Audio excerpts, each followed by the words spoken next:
They are into what they are doing. Gusto nila yung ginagawa nila. Amen? Hindi lamang nila yung ginagawa dahil naatasan sila o nautusan ni Pastora, kundi dahil yun ay gusto nilang gawin. Para kanino? Para sa Diyos. Dahil yun ang nasasabi sa Colossians 3:23. Amen? At meron po akong ibabahagi sa inyo.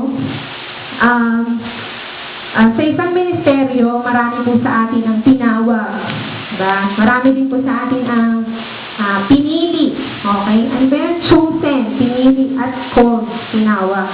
So, maaari sa isang ministry, kaya ka napunta doon kasi walang gagawa. Diba? Or sa isang ministry napunta ka doon kasi yun talaga yung gusto mong ministry. Pero sabi nga ni Brother Van kanina, kung ano yung ginagawa mo sa iglesia, o kung ano yung ginagampanan mo sa iglesia, gawin mo dahil yun yung gusto ng Panginoon na gawin mo. Amen?